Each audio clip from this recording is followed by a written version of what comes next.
Welcome to Psychology to Live By. In this roundtable, we're going to discuss the first in a podcast series entitled Staying Composed in Disturbing Times. Joining us today, we've got my extremely composed friends from Network Music, Terry McBride, Chairman and CEO, Colleen Novak, Artist Manager, and Chris Norwood, Chief Strategy Officer. But first, a summary of the podcast that we will discuss. So quite often lately I've been asked, how can I keep my composure when the world is such a mess? This podcast series is an attempt to provide some hopefully useful answers to this very timely and very important question. The central theme of the series is equanimity, and this is seen as the antidote to the stress of living in turbulent times. Defined as the ability to maintain inner calm when the world around us is objectively disturbing, this series begins by exploring the nature of equanimity. And we see that it's a very active psychological state that's in dynamic engagement with the world. It's not passive, and it's not a state of retreat from the world. I then suggest that there are three broad methodologies for cultivating equanimity: psychological, practical and action-based, and social. And we begin by exploring the foundations of emotional intelligence. That's in the psychological domain. And the key or the foundation for emotional intelligence is remembering to take responsibility for our emotions. We then see how paying attention to our reactions, especially our mindset, allows us to rethink and to redirect our attention and thereby to be more equanimous. And the following podcast will go into more depth in explaining these three broad ways to cultivate equanimity. But now to my good friends from Network. And here are those good friends. Welcome to the round table. An interesting topic, I hope you agree, and more interesting probably is going to be your thoughts and your insights and your reactions. So who would like to start? I think Chris should, since you wrote it best. Sure. I can go first. Um, your math equation in here, the R plus M equals E, Yeah. is something that I recall from maybe the first session we ever did with you way back in, like, it was 2018 or 17 or 19 or somewhere in that range. And it stuck with me just because it's so simple and so easily applicable. So Chris, we perhaps for the listeners, we probably should explain what that. Right. So So R plus M equals E is reality plus mindset equals experience. yeah. Yeah, it's been just a really handy guidepost ever since that first, and I'm so glad to see it brought up again in this podcast here. But such a good reminder that being an active participant, an active mindset participant in our lives is usually a good thing. And I guess my question, the way that we kind of approached it in this podcast, is that recognition of your mindset's reaction is how you can control that end experience, or how you can, I shouldn't say control, but you can shape it, right? And the example that you used of, like, the two people who might have been subject to some type of assault, and the two paths that they go down based around their mindset response to that realistic event. I was actually wondering, is there a third that fits in there, which is that their mindset shift was just a neutralization, right? So you've got one person who lets their mindset kind of dictate the experience, and they have a really negative one. You've got the person that is really active and determined to see purpose or possibility out of this. And so their mindset leads them on a trajectory. But is there actually also a neutral ground that may be also good, where it's just like, okay, I'm reacting to the fact that my mindset is shaping my experience, and I may not be able to do all the work to get up onto that positive thing, but I can at least get myself out of the negative, right? So it's sort of, is there a spectrum that we can think about where we go from fully passive to fully active? And sometimes just getting halfway might also do the trick. Yeah. So fantastic. The answer is yes. I think the idea of that equation is that our potential experiences are from the same reality are infinite, right? So the experience co-depends on our mindset, so that there are many, it's not just two ways, there are just literally an infinite number of ways that people could respond. And that could include, as you say, we may not be able to so transcend it that we turn it into a good in our life. We may not be able to get that far, but it would be hugely advantageous to be able to get to the point where I can recognize my reaction and decide, as far as possible, not to suffer any further as a consequence of that assault. You know, now, of course, there could be ongoing physical problems and pain and so on. And so it's then an ongoing engagement with that one reality, because the reality continues in the person's body. They might be in a hospital. They could have broken limbs, right? Or they could have a trauma response to it, right? But equanimity still applies there. So although, as you quite rightly point out, they may not be leading the charge in reforming society as a result of that attack, it's still incredibly useful if they've got if there's a traumatic trigger, like, you know, if they're walking down alleyways or streets, and they notice their heart rate elevates and they start to sweat and they get panicky. Then equanimity is an incredibly beneficial way to reappraise that moment, and then the next moment and the next moment. So that's part of its dynamic nature. It's not just one reappraisal. It's this very active engagement with reality, and that might include my reactions now, moment to moment to moment.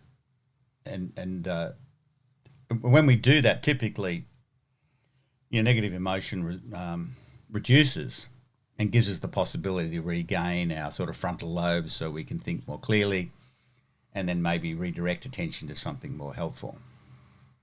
But yeah, thank you for pointing that out, because I didn't mean it just to be saying you can go one or two ways.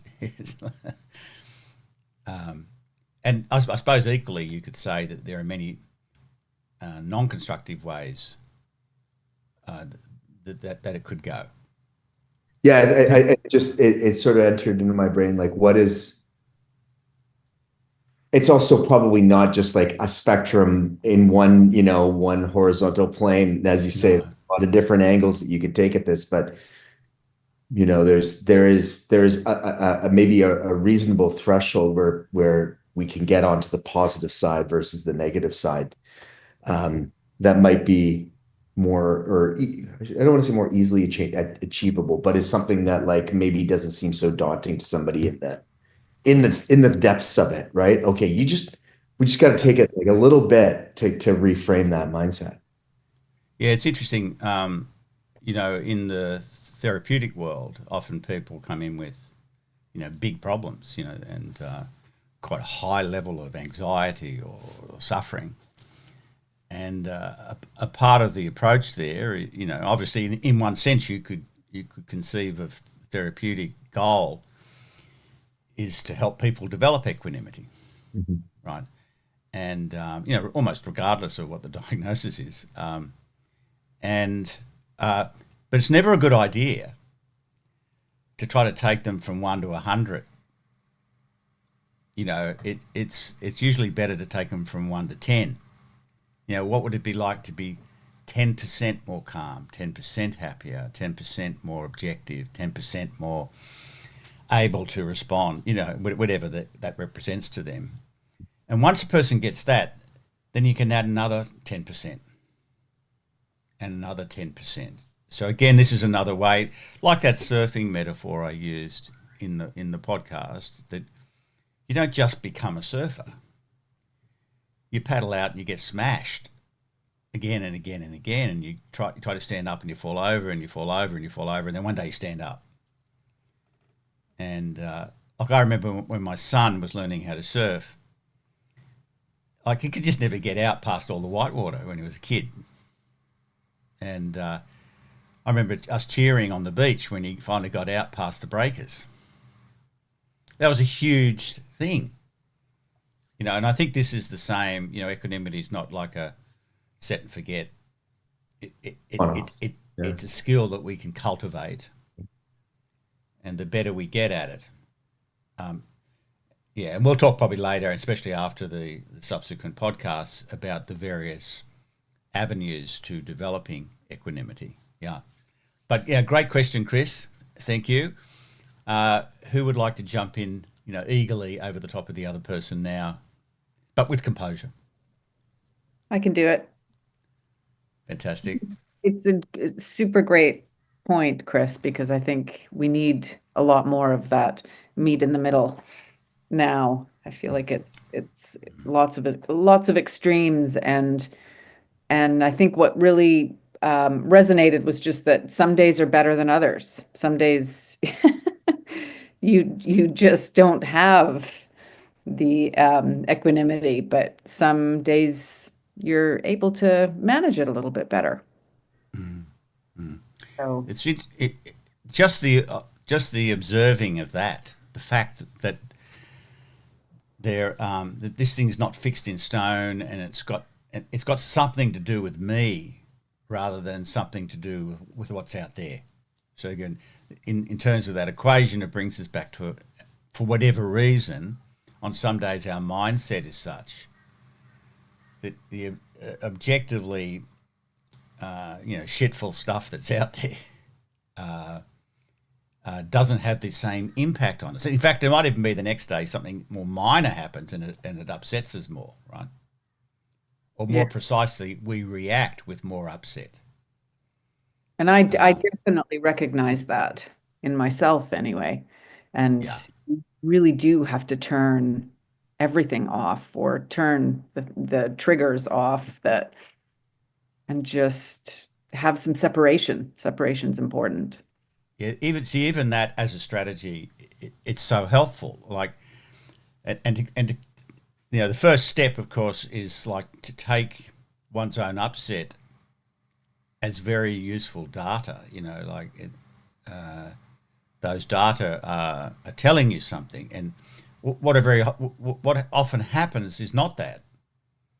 Is that we go deeper into the reaction, we identify, we fuse with the reaction, and the mind then generates thoughts that justify and rationalize being upset. Right? Now that's a hugely different thing to what you're describing. It's like, I'm noticing I'm upset. I'm actually going to choose not to be so upset. See, that's an equanimous move. Funny word, equanimous, but that's a move towards equanimity, in that you say, well, therefore, one of the things I can do is turn off the channels of disturbance. Especially if there's no real need to be paying attention to those, or there's no good that's going to come from it. This is a tricky question though, isn't it, Colleen? Because we don't want to completely turn away from the objective reality and try to pretend it's not there.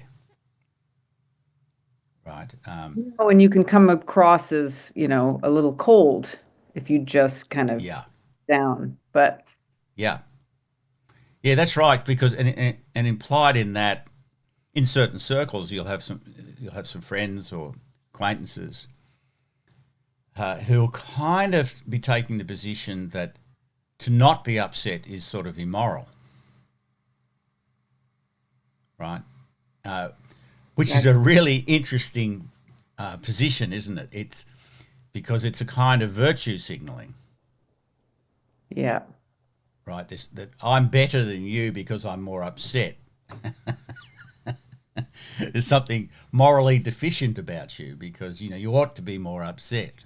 And there's a kind of superficial logic to that. It kind of makes sense, like if a person is, what's the word I'm looking for? When people are just ignorant. Mm-hmm. Ignorance is bliss sort of thing. We don't admire that in people. But I guess we're not talking about ignorance, though, are we? Yeah. We're talking about a very conscious relationship with objectively disturbing things. And confrontation. Yes. Do you want to say a little bit more about that, confrontation? Well, I think a lot of some people shut down when it comes to confrontation and that being, I guess, um, having to deal with that and not being very good at pushing back and not having that emotional response. Yeah, that's interesting. So there's as as we were suggesting earlier, there's layers to this, right? So there are obviously, as we know, profound personality differences between people. Some people actually quite thrive on conflict. That's how they get stuff done.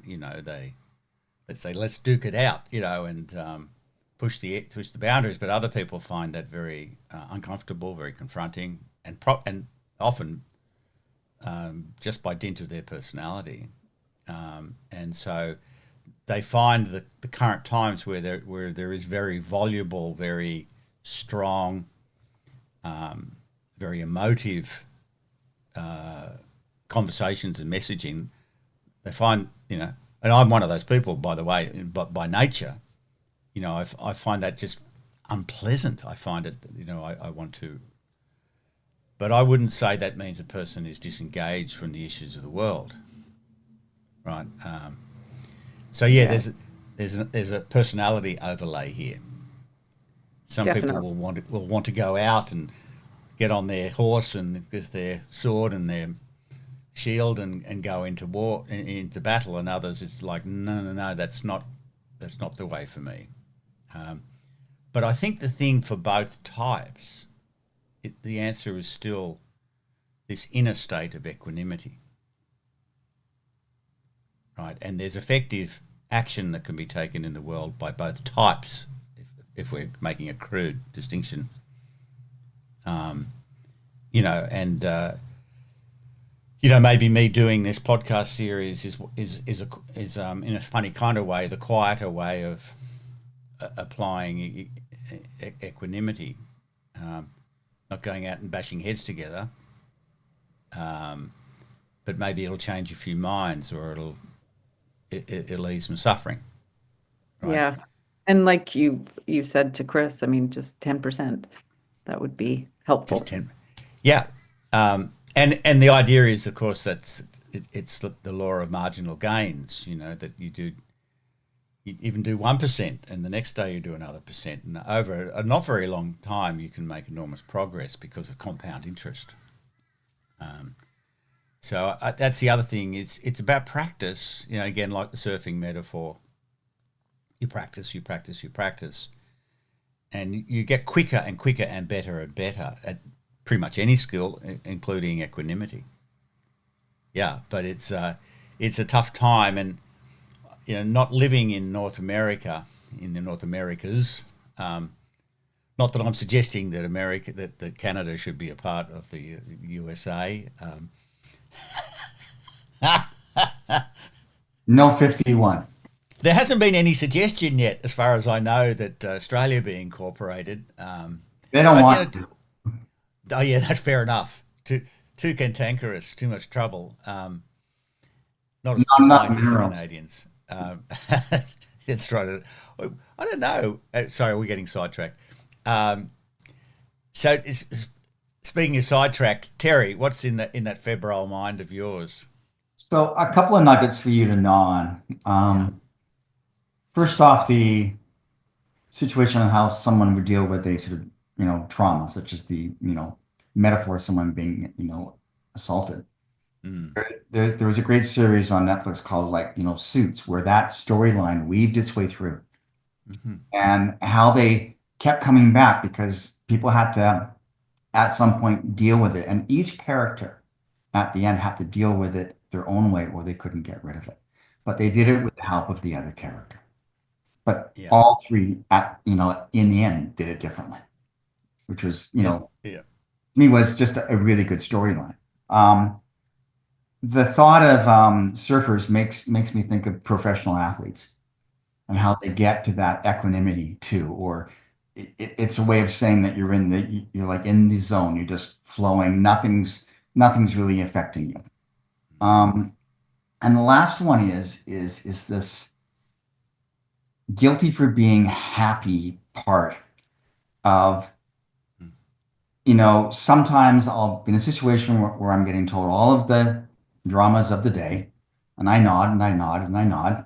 And sometimes I hear them acting out, even within my own home, and I nod and I nod and I nod. And then I might turn to one of the adults, and we have multiple adults around these situations, and go, by continuing this, is there any upside for you? Mm. Like, think about this. And the way that I came to terms with all of that many, many years ago was in a conversation with that I listened to with Wayne Dyer, who's Oh yeah. passed. And his whole thing is you have the ability in the present mind to split your conscious. There's you going down the same friggin' rabbit hole with whoever you're arguing with, usually your kids. And you can sit on the other side and you can observe yourself doing that. And you can observe the kid having the exact same reaction as they always have. This is the butting of heads, the stubbornness, the, trying to find their own pathway. And then you have the power, if you can do that, to make one subtle change and have a different end result. Yeah. He's like, that is incredibly powerful because his whole point is it allows you to change conflict. It allows you to eliminate patterns and create new patterns. He says they might not be a huge shift, kind of like your 10%, Mm. but it's a new pattern. And you Yes. develop that new pattern to be more positive than the old pattern, which always ends up in the same place. And just the ability to, even as you say, just shift it a little bit, leaving aside the particulars of whatever the situation is, the knowledge that one can shift things It's as profound. is profound. That's the thing is that I'm not the victim of circumstances. I only am if I say I am. Yep. And it's we don't want to get too idealistic here, and I think this is why I like some of the Buddhist notions here that, pain is inevitable, suffering is optional. So it's not to say that the situations in the world or being assaulted or whatever, we can just sort of reconstrue it as a great thing. Yeah, I have a bunch Yeah. of people that get totally annoyed with me when I'm dealing with what I call the emotional carnage, and I become very pragmatic. Yeah, I don't like that. 'Cause I'm just trying to look for a solution, dial down the tone, and exactly. realize that at the end of the day, it's no big deal. Yeah. And And that just annoys people.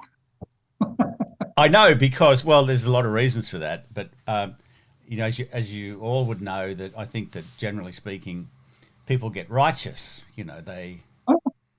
And of course, the root of that word is about being right. And of course, and they're right to be unhappy.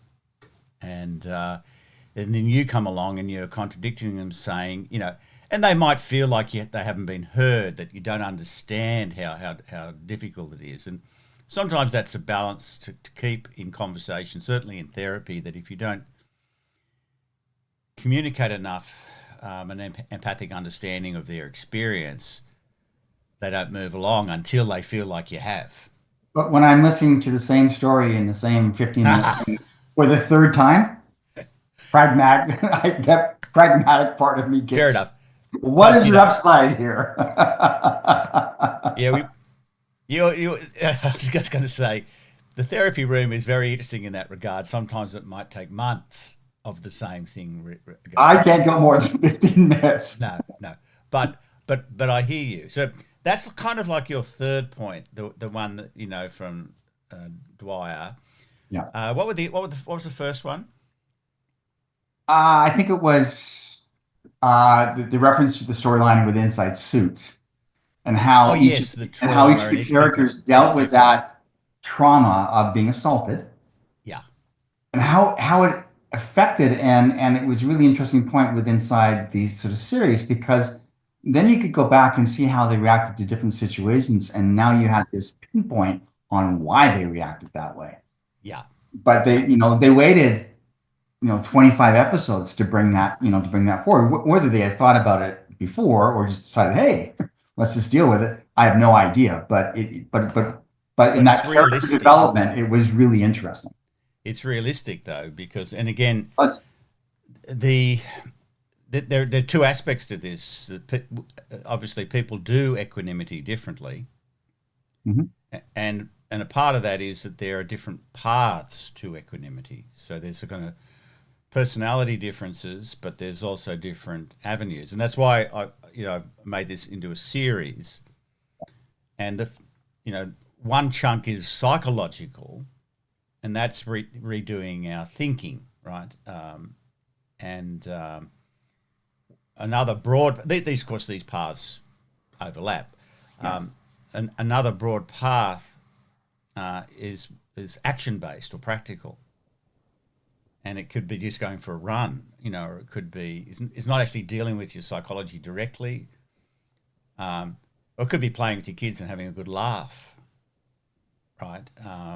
Or it could be turning the radio off, or radio. How old am I? Turning the whatever you listen to the podcast off, or the television, the internet whatever. What's that? What's streaming that it thing? from something. So, and then the third, of course, is social. That there can be a lot of equanimity derived from just being with friends, being with good people, or indeed talking things through, and getting the stuff out of your head. So many, or hopefully all roads lead to Rome. And so that I haven't watched Suits, but now I might be inclined to, because that sounds very interesting to me. It also speaks to, and this is another thing I think around equanimity, something like trauma just doesn't go away. I mean, it leaves an indelible mark inside a person's nervous system, in their brain, and so on. And so what they do have to face it, as you put it, I think. But there are many ways of facing it, and many timelines. And it's not like a set and forget again. That thing might recur. It's a bit like when people are bereaved. It's very traumatic. And it's like, quite rightly in a sense, people who've lost someone that they really love, they say, I don't want to get over it. And I think there's wisdom in that. But, they're not necessarily saying, I want to have a miserable life and I'm going to suffer forever. But they recognise the pain is going to be there because the loss is always there. But they find ways of living with it better and better. Now, what was your middle thing, Terry? There were three. There was the Wayne Dwyer. There was... I think probably the your surfing analogy kind of reminds me of Elite. professional athletes. Yeah. And again, I think that's also a very good analogy. And you talked about going into the zone, if I remember now. Yeah, where they can basically delete everything around them and just it's like they're in the present moment and someone could yell at them and they really don't hear them. Yeah. So I've thought about this and used that particular analogy quite a lot because I think it's actually a very useful one. If you think about what equanimity is, it's a kind of radical and complete acceptance of reality, right? And not an agreeing. It's not a judgment about reality. It's not necessarily agreeing, disagreeing. It's about this sort of, it is, it just is. That is what is, and that is what I have to deal with. And if a surfer decides that they can go against the laws of physics, then the laws of physics will disabuse them of that notion, and that's called a wipeout.